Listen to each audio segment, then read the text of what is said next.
પર લિફ્ટનો તાર તૂટ્યો, ફાયર વિભાગે 2 શ્રમિકોને સહી સલામત બચાવ્યા। અમદાવાદના ઓઢવ વિસ્તારમાં આવેલી એક નિર્માણાધીન ઇમારત પર મોટી દુર્ઘટના ટળી હતી, જ્યારે ફાયર વિભાગની સમયસરની કાર્યવાહીથી 2 શ્રમિકોનો આબાદ બચાવ થયો હતો। ઓઢવમાં આવેલી કિંગસ્ટોન રેસિડેન્સી ખાતે કામ કરી રહેલા 2 શ્રમિકો બાંધકામ માટે વપરાતી કામચલાઉ લિફ્ટ પાલખી તૂટી પડતા 5મા માળે હવામાં અધવચ્ચે ફસાઈ ગયા હતા। આ ઘટનાને પગલે તાત્કાલિક ફાયર વિભાગને જાણ કરવામાં આવતા બચાવ કામગીરી હાથ ધરવામાં આવી હતી।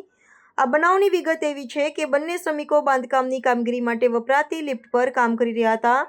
તે દરમિયાન અચાનક લિફ્ટનો તાર તૂટી ગયો હતો, જેના કારણે લિફ્ટ નીચે પટકાવવાને બદલે 5મા માળે અટકી ગઈ હતી અને બંને શ્રમિકો ભયના ઓથાર હેઠળ ફસાઈ ગયા હતા।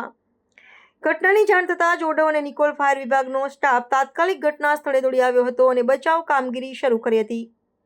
ફાયર વિભાગના જવાનોએ અત્યંત કુશળતાપૂર્વક કામગીરી કરીને બંને શ્રમિકોને સુરક્ષિત રીતે નીચે ઉતાર્યા હતા, જેના કારણે ઉપસ્થિત સૌએ રાહતનો શ્વાસ લીધો હતો।